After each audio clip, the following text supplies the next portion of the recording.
Hi and welcome everyone. Nice to see you, Troy, Smita, Mark. Thanks for joining today. Daryl, good to see you again. Aditya, you too. So just as people trickle in, I'd like to say good morning everyone, or good afternoon as it has just turned a minute ago.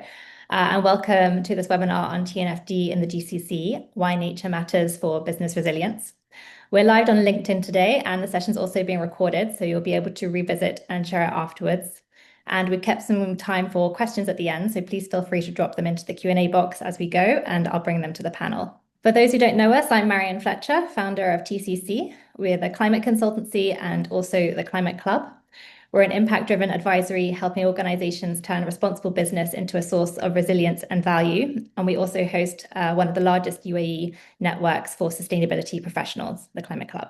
So why this webinar and why now? Well, for years, the sustainability conversation in this region, and frankly, all around the world, has been dominated by carbon, climate risk, and net zero. And all of that matters enormously, but there's also a second story moving quickly up the agenda. Our economies don't just depend on a stable climate, they also depend on nature, on the waters, on healthy seas and ecosystems sitting quietly beneath our supply chains, infrastructure, and balance sheets. The World Economic Forum puts it starkly, more than half of the world's GDP is moderately or highly dependent on nature. And that dependency is now being built into how businesses report and manage risk.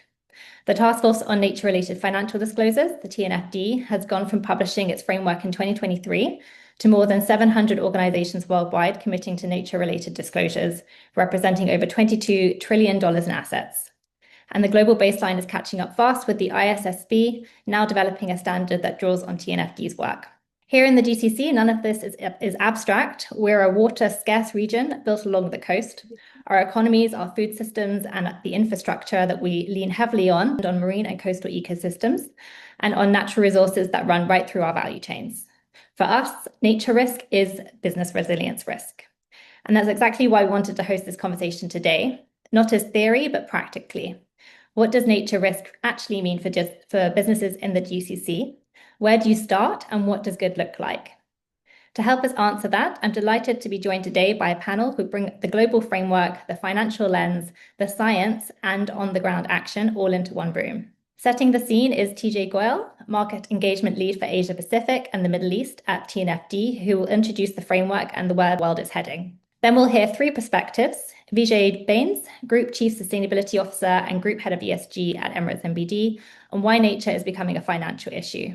Fouad Lamghari, Vice President of AZRAQ, the UAE Marine Conservation NGO and Director of Research at the 𝙏𝙪𝙧𝙪𝙧𝙨 Research Center, will then ground us in the ecological reality of the Gulf. And Deniz Tekerek, co-founder of Archireef, the nature tech company restoring coral reefs with 3D printed reef tiles and one of the early adopters of the TNFD framework itself, will turn all of this into action. So we have a rich hour ahead of us. TJ, let me hand over to you to set the scene. Yeah. Thank you, Marianne, and thank you for inviting me to speak today and share more about TNFD. And thank you everybody for joining today's session. I'm going to share a little bit more about TNFD and a couple of great examples, which I thought will be good for GCC to learn and work on, and to get inspired from for what's happening globally. I want to start with a very important point, why TNFD was started. We started because we understood that the resilience of business depends on resilience of nature, right? And we are seeing a growing interest from investors who want to understand nature-based risk from organizations and financial institutions as we see more and more nature-based risks turning into financial based risk as well, and as nature loss is also accelerating. Right, I was in Korea recently, and I was in Philippines, Singapore, Indonesia, and I've seen that more and more countries who have high or moderate or high dependency on nature are now working to understand their nature-based risk and how they can mitigate that specific risk. And with that, I want to give a small example before we get into a bit more context setting. Is that we're also seeing, and I'm sure Vijay is going to touch on this, that the financial risks and the nature-based risk is being priced by the market. A small example here, if you see the red dot, the Tesla red dot on my slide, this red dot comes from a couple of years ago. They had this mega gigafactory in Berlin, in Brandenburg. And every Tesla car uses about 2,000 liters of water to be produced, right? And that specific region in Brandenburg, in Berlin, is already under water stress. So the conservationists and the environmentalists, they started protesting against Tesla in 2021. Um, and the result for that was that there was a share price drop of 3.1% just because of they did not manage their water risk correctly. I was in South Korea recently, last week actually, and I'm seeing more and more industries like Samsung and SK Hynix understanding their water-based risk because they're investing in new technology and data centers, becoming one of the data centers hub apart from Taiwan. So, we are seeing more and more companies now understanding that nature-based risk is going to be priced by the market and financial institutions as they begin to start working on it. So having said that, I want to touch on why TNFD was started and what is really our mission. The ultimate vision for TNFD is really to move the capital from the nature negative outcomes, move the capital to nature positive outcomes, right? And all of our guidance and the sector guidance as well as the framework was developed in collaboration with our task force members, which comprises of the top financial institutions, corporates, and service providers. Right, and this is the same framework which is being used by more than 730 organizations globally. We are a completely government-supported organization and science-based, supported by the G7 and the G20 governments. I will not touch more on this because this has already been communicated in the introduction. But as you can see from my screen, we have more than 733 adopters who have committed to the TNFD. Now we have more than 780 adopters. And I can tell you with my own experience that I met with Samsung, LG, SK Hynix, I met with Kia, and I met with Hyundai in Korea. They're all working on TNFD. They're all trying to understand their nature-based risks and how they can really mitigate that specific nature-based risk in their specific industry, whether it's technology, whether it's automotive, or whether it's any other industry, whether it's even securities. If you look at SK Securities, they're also trying to understand how they can manage nature-based risk within their specific portfolios. Apart from that, as you may know, that we have Qantas Airlines, we have Tata Steel in India, we have Emirates, NBD in Middle East, who have adopted the framework and understanding their specific nature-based risk in their portfolios, which is already a big signal to investors and to shareholders worldwide that nature-based risk is a primary point of risk where to understand and mitigate as we move forward. A little bit on just on the existing work of TNFD.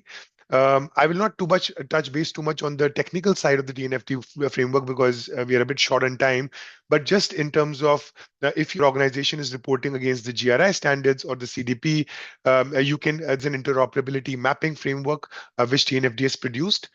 So you don't have to, the reason for that is to avoid duplication of work, and we want to leverage all the existing frameworks which are in the market, which you can use to understand your nature-based risk and align them with the TNFD.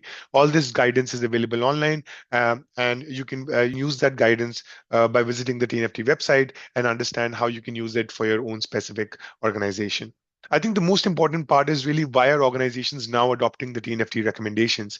And I think the important part is really preparing for new voluntary standards and mandatory requirements. As you may know, that ISSB will be incorporating the TNFD framework within their standards. It will come out as a point of practice statement as of now. But as things progress and companies start to understand and be familiar with nature-based risk, it will slowly start to get more mature in that sense. We're also seeing, as I mentioned, recognition, the resilience of business depends on resilience of nature. There are many examples when we think about that, and I'm going to share a few examples how organizations are thinking about it to understand their nature-based risks. Just an example coming to my mind is there is an organization from Europe who's 80%, it's a coffee company, and 80% of their revenue comes from their coffee business. And 80% of their revenue comes from this one plantation in Colombia, right? So when they started doing their LEAP assessment, which is the locate, evaluate, assess, and prepare framework for their organization, they understood that they need to mitigate that risk and diversify their coffee production in order for their business to not be impacted by nature-based issues. So that's how an organization like a coffee company or any other company needs to mitigate that nature-based risk for the organization to prosper. We're also seeing, and I'm sure Vijay is going to talk about it, that nature is also going beyond a source of financial risk beyond climate. And we're increasingly seeing more and more investors looking into nature as a primary source of risk. We have examples from Norges investment company in Norway. We have examples in Japan. We have examples in India. There are more and more investors looking into it and understanding your nature-based risk. Then finally, there are new commercial opportunities also arising from this, and I'm going to give a quick example on what sort of commercial opportunities you can see. Of course, commercial opportunities would come in the point of that it is about mitigating and being your business more resilient, but also creating new financial products and services as we move forward and understanding sort of opportunities can be created. Just as an example of why there's an investor push, and we can see when we did a TNFD survey on what sort of metrics investors need to understand and to their nature-based risk, 79% of them said that TNFD is the primary source of metric or a report they want to look at when they're assessing a nature-based risk for a specific client or for a specific portfolio. And that is why it is so important to understand TNFD, because it is not just a reporting exercise, it is also an exercise to understand where your organization stands today and what sort of risks you need to mitigate as you move forward and begin expanding your organization's business. Of course, TNFD reporting will be very valuable for companies and portfolios to help them guide for portfolio construction, guidance for their capital allocation, assessment of returns, as well as selection of your asset managers. So it's very important you understand the objective of TNFD. It is not just about a reporting framework. It is really about understanding your dependencies and impacts on nature and how you can mitigate those dependencies and impacts specifically. I think I just want to quickly touch on a couple of examples on what can come out from TNFD if you start understanding your nature-based risk, and specifically what can come out for organizations start to manage their nature-based risk. And just say, this blue bond example would be very interesting because, Emirates NBD has issued one of the biggest blue bonds recently. And this blue bond was issued by Banco Boliviano with the backing of IDB.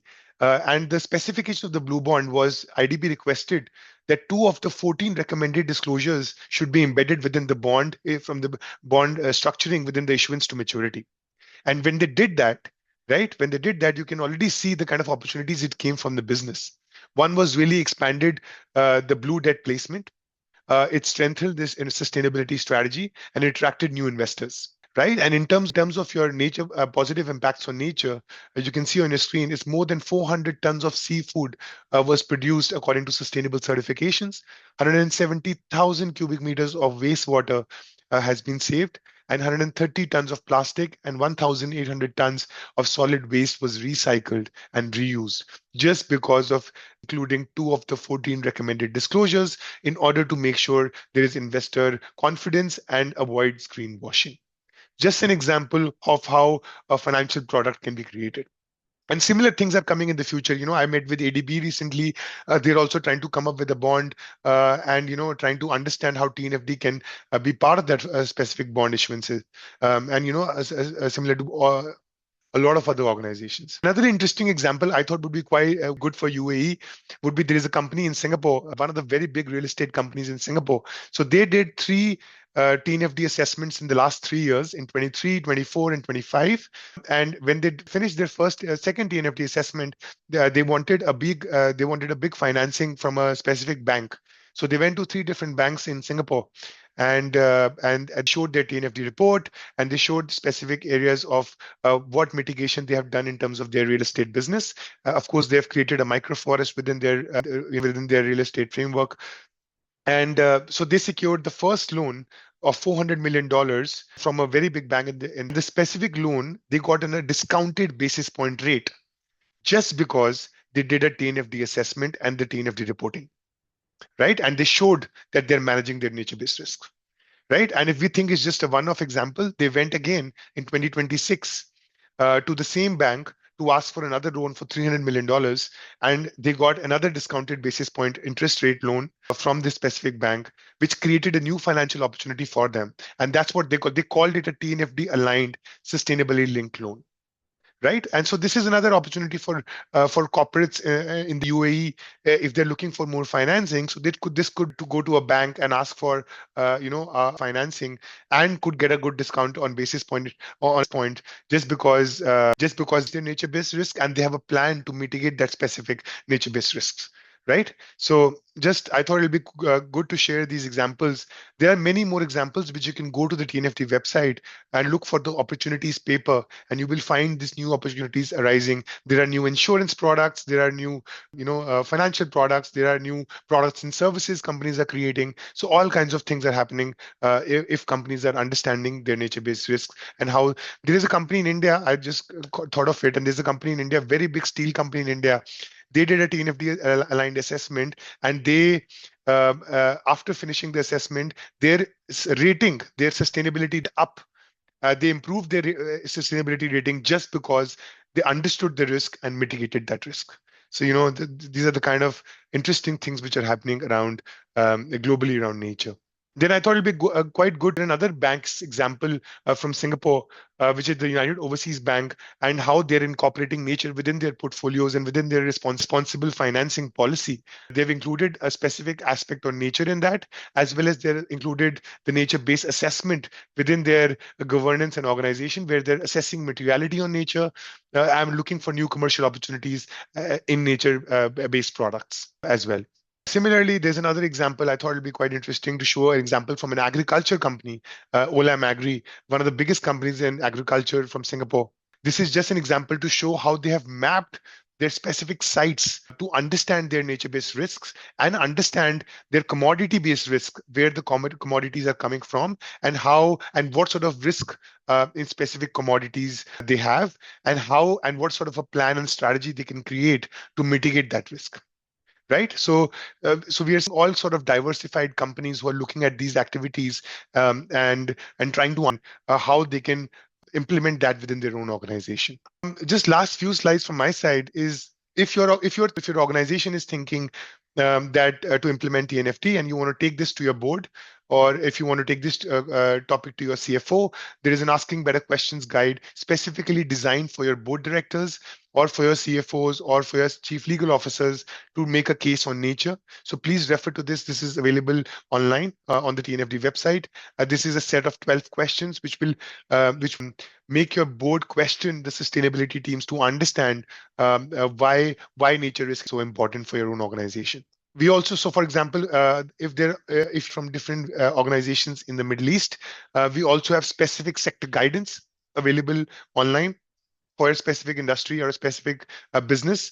Please refer to this for how this guidance or how nature-based risk implies to your own organization. This will give you a full understanding of how to understand these nature risks. This is also available on the TNFD website, which you can do and download all these guidance. Just last two slides from my side.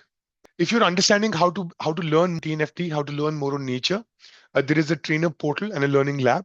A learning lab is a self-paced learning course which you can just go through and learn on your own pace. It's absolutely free of cost. To understand, learn more about TNFD, learn more about nature, it will be a great exercise if you want to do that. If you are a training organization, if you're a capacity building organization and want to give trainings on TNFD and want to create more capacity within Middle East, there is a trainer portal. You can download all the white label material free of cost and start building capacity around Middle East, which is of course very, very important. Every time I've been to the Middle East, I've heard this is a big problem in terms of people want to understand nature, people want to understand and learn more about TNFD. So this is a great way to do that as well. Other than that, there are example reports from other organizations. There is Emirates NBD as well over here, which you can download to understand how organizations are understanding nature-based risk. And there are all these other webinars similar to this one, which you can go and learn more about TNFD as you move forward. Just last slide from my side. If you're an organization and want to give any feedback to TNFD, we will be releasing a status report for this year in September. The survey is live now. Take the survey and let us know how we can help and how we can Middle East as we start to expand and we create more capacity in Middle East and help more organizations understand nature-based risk and create more opportunities for your organization. Yeah, so that's about from my side. Happy to answer any questions in the Q&A box, or please feel free to reach out to me directly, and I'll be happy to help. Thank you. Thank you so much, TJ. That was a great overview of where the world is heading with relation to this, and some wonderful resources here as well that we'll be sure to share at the end of this webinar. So now let's bring this back to home to the GCC. I want to spend the next stretch translating all of this into GCC reality from 3 angles: the finance, the science, and the action. So I'll turn to the rest of our panel. Vijay, let's start with you.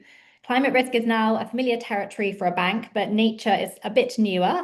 Why are nature-related risks starting to financial institutions, investors, and regulators? And how is a bank like Emirates NBD beginning to look at nature across your own portfolio and also your corporate clients? Thanks so much. And it's really great hearing from Tajeshwar as well on TNFD and strategy as well.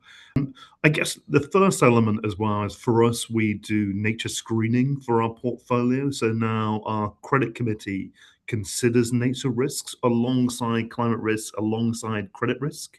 For us, that's a reputational risk matter as well. So we want to make sure that we're not just growing the economy, supporting our clients, but also really making the right decisions as well. And we do that in a few dimensions, looking at deforestation and land use. So you're going to say, Vijay, I don't think there's much deforestation in GCC, but actually we syndicate a lot of loans and bonds in the market, particularly in Southeast Asia. And actually, you mentioned some of our clients and partners as well in Southeast Asia as well. So we do have policies around palm oil and deforestation.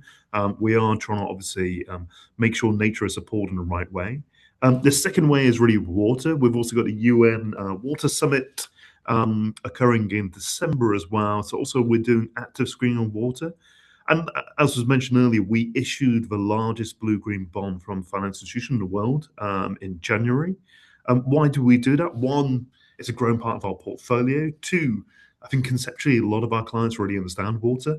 It's really a great topic for people to get their heads around. And also we are in one of the most water stressed regions. Also, we as a bank and many other banks, I'm also the chair of the UAE Banking Federation for Sustainable Finance, which is made up of the largest banks alongside our mid-sized peers as well. But also water scarcity is a key theme, and we align with the 2035 GCC water strategy as well. So that now this is also getting integrated into the lending as well. And as was mentioned earlier, we do sustainable loans, we help with sustainable bonds, we help with sustainable sukuks. And water is a theme that's really resonated with a lot of our clients as well. The next area as well, we also look at biodiversity screening as well, particularly for lending. And we're also working with a number of NGOs from Emirates Nature and WWF to other parties like Mokai, Ministry of Climate as well, having a look at what are the red lines where we should not finance, what are the protected habitats, what are the Ramsar wetland sites, and we're putting those into our portfolio screening as well, just to ensure that we are supporting nature and the economy hand in hand as well. The next real area we also look at is environmental crime. So we worked with our partner bank HSBC with an environmental crime toolkit. Now, and that's a great piece of work done at WWF, but we did see there was a big focus on deforestation.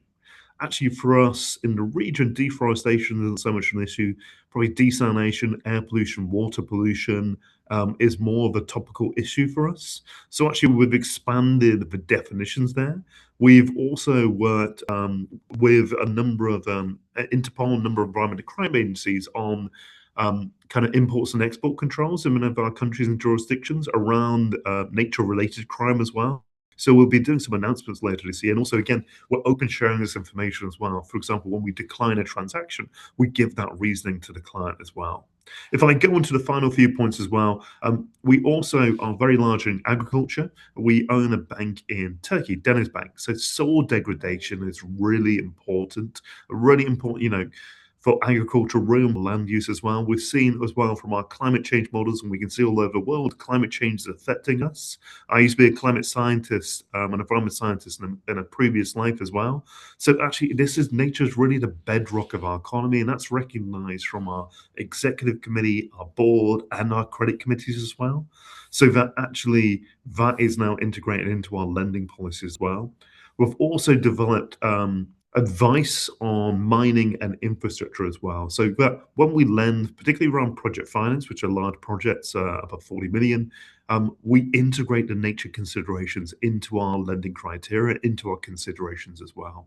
One of the things as well we're working on in jurisdictions in the GCC is also work with the ministries so that we all understand some of the nature risks and some of the restrictions, and also what are plans for protected habitats as well. We've seen really detailed, SSIs in the UK or national parks or protected wetland sites as well. So we're now trying to integrate that into portfolio screening tools and also sustainability linked loans as well. Finally, I'll come on to the opportunity part as well. So this is where our bankers get very excited about as well. And Tajeshwar also mentioned clients always want a discount. You never go to your bank unless there's a discount involved. This has been recorded, but we're here for you for the journey and to help finance that transition. Your risks are really our risks as well. So actually, we do work on sustainability linked loans. We do work on that BIPS discount as well. We also work with, as was mentioned, on bonds and sukuks, because actually we can then go to international investors. I'm also on our Emirates MBD Asset Management Committee. So again, we've integrated sustainability screening into our asset management lending there as well. So literally, we are putting our wallet. We have seen as well, I don't want to say greeniums, but I think greeniums and blueniums probably not a term, but let's invent it here today, i.e. when we sell that debt, we get a keener price in certain markets, and definitely in Asia, there is a market for green debt and blue debt. So, and that's what we kind of showcase to our clients as well and say, actually, if we can support you in a bond or sukuk, you can get a keener price on the markets. What we also then do as well is we have a sustainability advisory team, like many banks, that also works with the clients as well. I really like the idea of a TNFD linked loan as well. And I think bankers are the people at the back of the class copying from each other as well. So we love to pick up great tips and great projects as well. And that's a really interesting one. One of the other and the final areas we also work on is with international committees like ICMA, the International Capital Markets Alliance, amongst World Economic Forum. And the reason being is that we as bankers, and we work with sustainable and non-sustainable bankers, our bankers want to know what kind of loan should we offer? How could we segment this as well? What kind of KPIs are material as well? Now, we've probably had 10 to 12 years of experience with building out net zero KPIs, PCAF related KPIs, SBTI aligned KPIs, 1.5 degrees Paris aligned. So actually, it's quite a mature understanding amongst conventional bankers. With nature, there's not so much of a mature understanding, but actually that's a great opportunity for us and our peers as well. So one of the things we'll be doing as Emirates MBD is open sourcing our sustainable finance KPI registry, which has 400 different KPIs. Now you're going to say, why would you do that? It's really simple. We syndicate the loans. So actually, if a bank sells a loan, they'll split that up and syndicate with us. Our interest really growing the pie and really having greater impact. Our big area is that nature really should be integrated into our financing as well. And actually, we found our clients are really engaged on this as well. The C-suite, the CFOs, and I think Tajeshwar presented, a great split of where TNFD hits. People kind of light up to understand nature impacts, and often you find they've already made that capital investment. What we're interested in is material outputs. So we're looking to move the needle on this. One of the areas that we're also trying to work on is with consultancies, just to manage some of the costs, because sometimes the cost of advisor and assurance outweighs what is perceived as sometimes the benefit. So always trying to work there. We often give some of that advisory for free, but we're also working with many consultancies as well on pricing models there as well. I will pause there and hand the virtual mic back. Thank you. Thank you so much, Vijay. It's great to see how Emirates MBD is really shaping the ecosystem in the UAE. So now I'd like to switch from finance and get into the water. So Dr. Fouad, your work is right at the waterline of all of this. Can you just ground us a little bit in why healthy marine and coastal ecosystems really matter so much to GCC economies and also to business resilience, and what pressures you're seeing on that marine biodiversity right now as someone who's actively working on this on a day-to-day? Thank you very much, Marian. Thank you very much, Vijay and Goyal.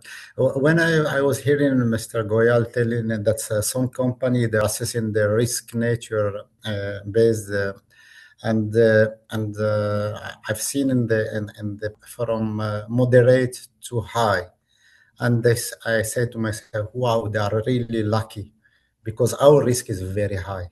And let me tell you just one example. Everyone, you want to go to take your shower every morning, right, every afternoon, whatever, and open the tap, and you feel that it's normal that you have a water tap, but it's not normal, because we don't have water. Water are coming from the desalination plant, and desalination plant cannot operate if you don't have a healthy ocean. So this is one of course, healthy ocean is that this is an ecosystem. So imagine that you are the ecosystem. It means you remove something, you remove the dolphin, and all the ecosystem is going down. This is the complexity of the environment that we have. So we have a very environment complex. We have high temperature. We don't have water. We have a lot of stress on the nature. So the ocean, we need our water from the ocean, because of course there's almost no rain. The renewal, the underground water renewal is almost 2 liters every 8. It means for every 8 liters that we are extracting, we are getting a replenishment only of 2. So we cannot count on the underground water. And if you cannot count on underground, we count on desalination for everything, for our agriculture, for our aquaculture. Then if you go to need as a nation, I'm talking about all the GCC area. We need proteins, otherwise we cannot survive. And protein, they are not in Talabat, because a lot of people think that they can just open the phone and say, oh, we are very lucky. Everything is in Carrefour, or everything is in the supermarket in Lulu. This is true. Whatever you have there need to come from somewhere. How can you do aquaculture if your ocean is polluted by plastic and oil? No way. We got the different huge algae bloom in Kuwait. We are getting almost every 1 year, 2 years. We are getting algae bloom in Kuwait. We are lucky in the region, but we should not count on luck for many years. And every time we get the algae bloom, we have a huge mortality of the aquaculture. So this aquaculture is decimating companies. Hotels are shut in a period whenever you have a pollution. So the impact is huge. And in my opinion, of course, Mr. Vijay understands this very well. But do we understand this relationship between our water tap and the health of the ocean? Do we understand that if we don't have turtles, I'm sure that Deniz understands, if we don't have corals, we have almost nothing. We lose everything. But is every one of us understanding this? So I think there is some link missing, not between big like the team that are presenting today, but with the normal, the one who is filling up his swimming pool and thinking that this is, and throwing plastic from the window of his car. So I honestly don't know how can we get. So probably the companies, the private company, have a big role in this. I'm asking more questions that I'm answering. I'm sorry. Thank you, Dr. Fouad. I think that's very reflective of where we are right now. We definitely don't have all of the answers. So thank you for your very frank reflection on that. So we've heard now from the financial lens and the ecological reality. The obvious question is, what do we actually do about it? And that's where I'd like to bring in. So Deniz, you sit at the junction of business, science, and restoration with Archireef, and you're also a TNFD adopter yourself. Can you tell us how a company moves from identifying a nature-related risk to doing something credible about it on the ground, and how you make sure restoration is measurable and not just a nice photo opportunity, which we do see a lot of as well? Sure. Thanks, Marian. Thanks for the introduction, and thanks for all the speakers so far. I think it's been very interesting to see these angles. At Archireef, we basically, or just to directly answer your question, the place where you probably have to start, and where we start at Archireef as well, is just to do an assessment in the first place. So without knowing what's ahead of you or what's in front of you, I think it's very difficult to put any action into place in the first place. So in a pragmatics, how we do that is through technologies, including satellite imagery, for example, ground truthing by being, in our case, and Dr. Fouad will probably be very familiar with this, in our case, by going into the ocean and looking at ecosystems and understanding their health and situation and how they connect to businesses that we might work with, to then ultimately come to some form of conclusion or consensus that this, what we found in front of us, could be potential nature risk or a regulatory risk to the businesses that we work with. Our job is, in our case, I think we work across assessing and habitat. It could be corals, but it could be something else in the ocean as well. We've actually, since our founding, expanded into multiple other ecosystems as well. So we assess the ecosystem in the first place, connect it to that we want to work with, basically highlight areas in which risk might threaten the very sort of bottom line of businesses, and then look for mitigation measures through either products or services that we can implement. The second part of your question, I think it's ultimately about then understanding how that mitigation how that mitigation is measured in the first place. So in order for us to, or let me put it this way, I think over the years since founding the company or since setting up the company, I think it was a bit of a learning curve for us, because you have at the one end of the spectrum, you have frameworks like TNFD that kind of formulate as to what type of information might be interesting. And at the other end of the spectrum, you have the groundwork that you have to do in order to extract the information that you can extract. So at the beginning of our journey, we were a group of people who had a lot of information from monitoring technologies that we would have put in place. We had a lot of data, but we didn't understand necessarily how to connect that data to business risk and how to connect that data to frameworks such as TNFD or align it with standards like IFC performance standards, for example. We just didn't know how that worked. And I think we're still in the discovery process as a company that's in that space. And I think the businesses that we work with are in the discovery process of that as well, because they don't necessarily always know what data is important. And the frameworks don't necessarily always know what data can be gathered and how that data connects from a scientific perspective into all these other ecosystem services that it might impact.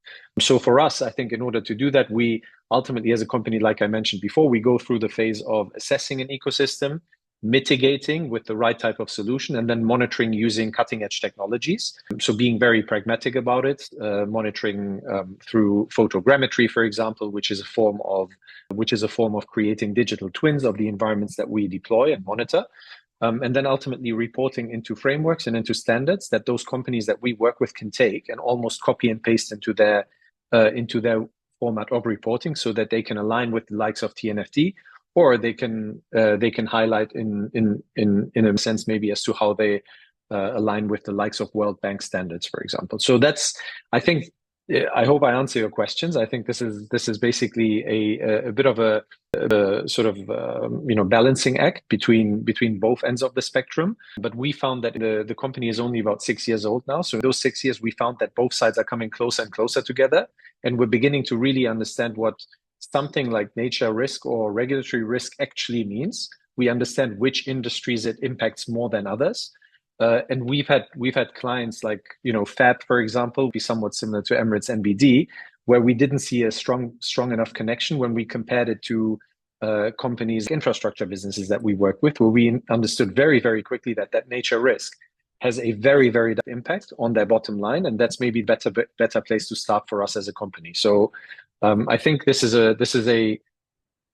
what we can parties come to the table and come and continue conversing and understanding of everything, is so that we as the sort of pragmatic end stick can really understand what it is that we need to do to some extent as well, because it's not pure science in the sense that what scientifically might be the right way isn't always easily communicated to the commercial bottom line. So some form of a consensus somewhere in the middle that we can work with. And I think for us, it's critical that the likes of TNFD exist and the people that work on TNFD continue the work. Amazing. Thank you so much. I'll just ask one kind of cross-cutting question to you all before going to the Q&A. And if anyone does have a question, then please feel free to drop it in the box. So just in terms of the GCC, where do you think GCC organizations actually sit on the nature risk maturity curve? And does the region have any advantages over the rest of the world in this space? If anyone would like to answer that one. Yeah, maybe Vijay? I can go. Oh. Deniz? Vijay?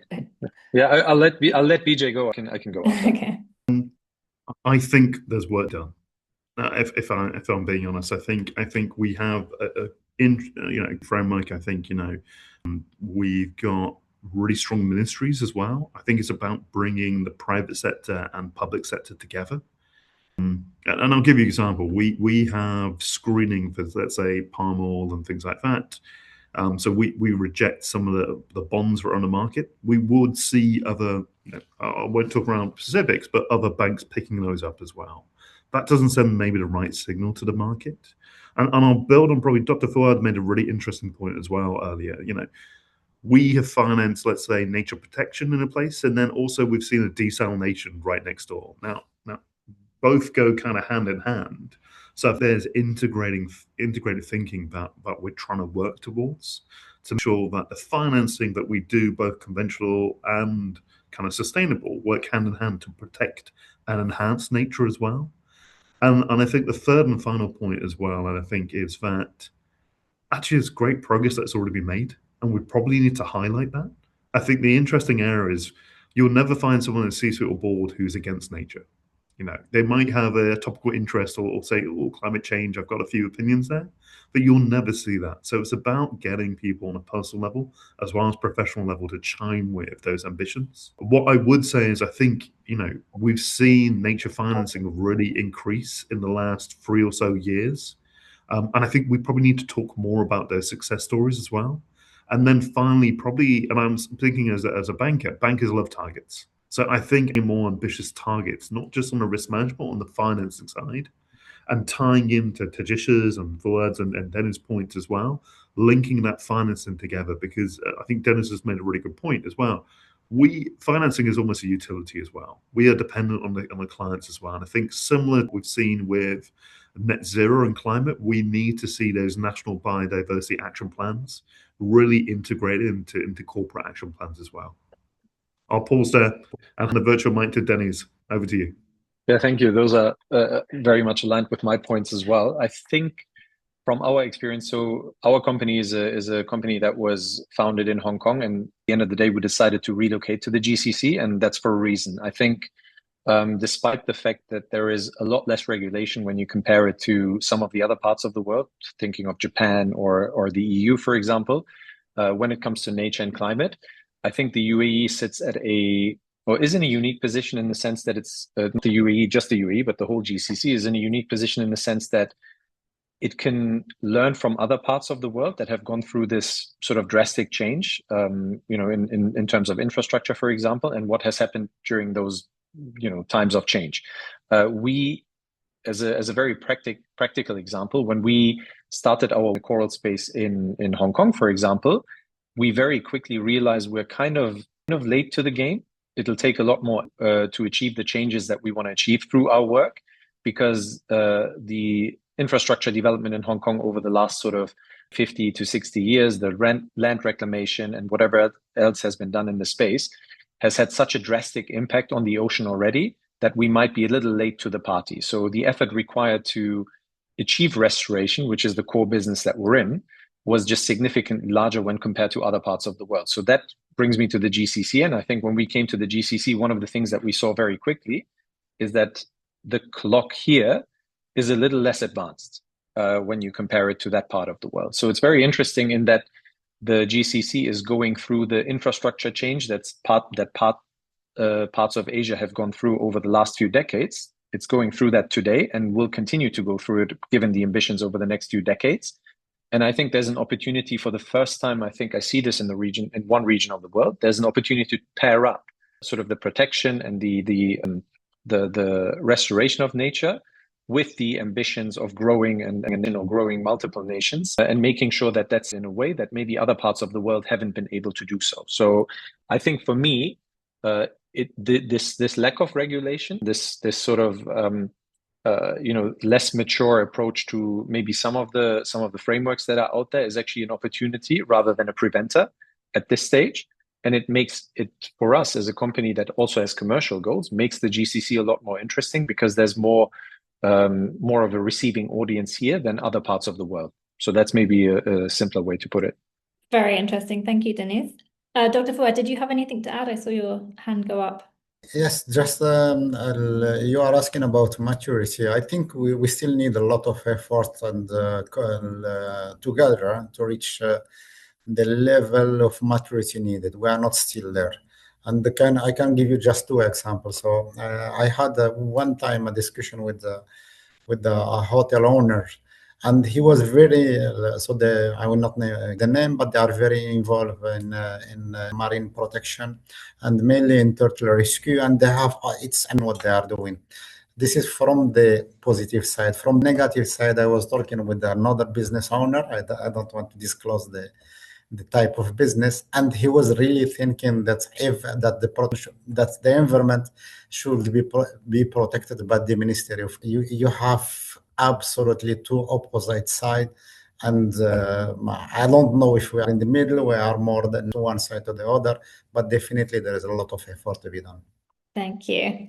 We had one question in the chat here for you, Vijay. I wanted to follow up on your point regarding ENBD's approach to incorporating nature risk alongside climate and credit risk. Could you share any metrics or framework guidelines you would recommend for banks to consider when evaluating nature risk as part of their financing decisions? Any insights or references, whether internal frameworks or industry standards, would be greatly appreciated. Okay, yep, perfect. So really great question, really detailed as well. So I think there's a few areas we look at. We've integrated the UNEP nature risk tool set, first of all, and that, just want to make sure you can hear me. Yes, we can, sorry. Perfect. So we've integrated the UNEP country tool set. So we first of all look at the country biodiversity risk index, which gives us biodiversity risk for the country's operation. We've then got around 50 indicators across kind of 4 areas. Those are ecosystem health, species conservation status, anthropogenic human pressures, and then protection measures. How good is the protection there as well? We are looking at a more general portfolio screening as well. We be very open, and we're looking at kind of S&P's tool sets. We're looking at Bloomberg's tool sets as well, and then we internally integrate the Encore kind of data platform as well, and we're also integrating some of the country measures as well from Mokai and its equivalents on our country operations as well.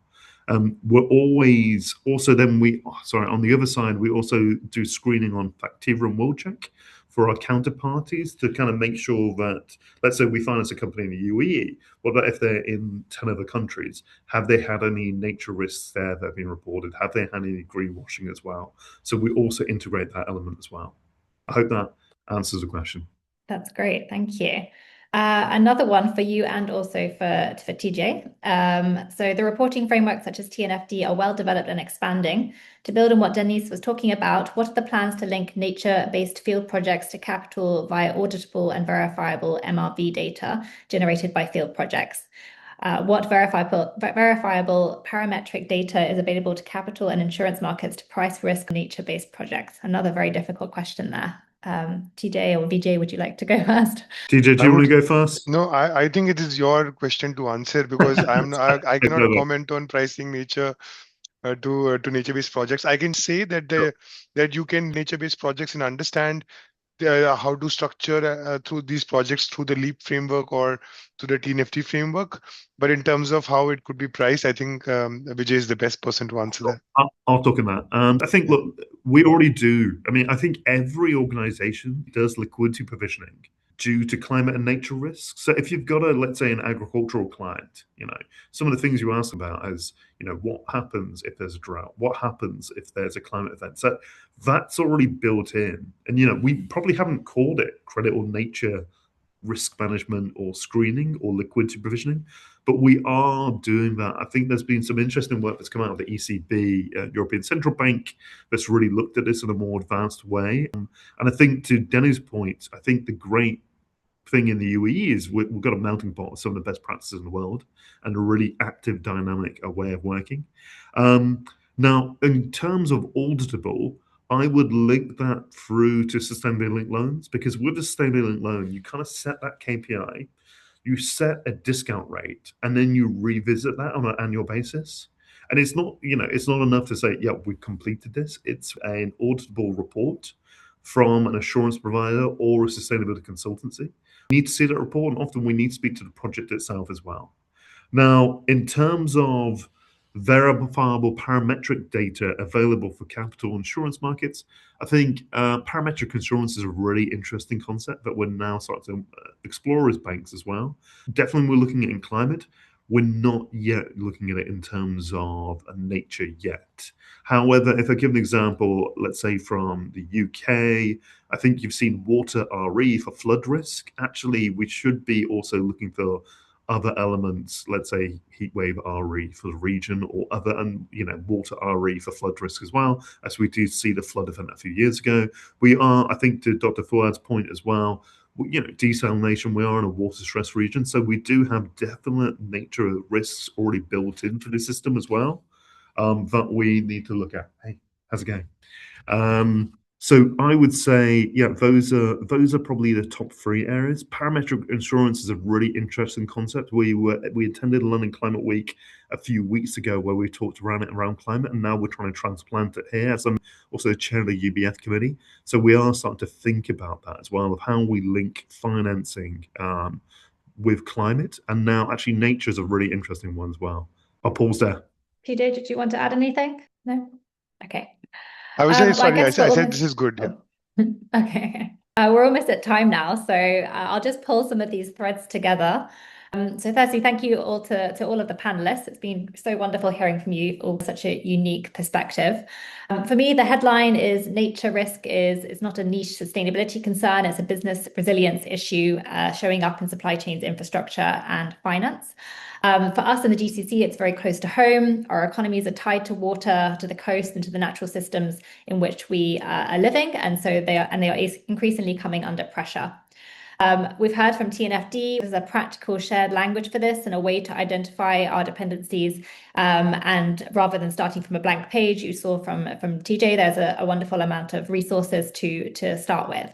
And fourth, the one I'm most likely to be with is you don't need to have it all figured out. As we've heard, the first steps are about awareness, capability, and partnerships, and starting to bring nature into the decisions you're already making about risk, investment, and strategy.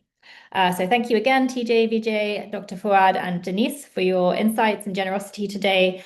And if today has sparked something for you as an organization and you'd like to think about what your first steps might look like, we will be sharing a nature risk scorecard at the end of this webinar, so that you can test where your organization stands on nature. And finally, this session was recorded, so if you missed any of it or you were busy making lunch in the meantime, then please do go back to the recording and also share it with all of your colleagues. So thank you all, and let's keep nature on the agenda.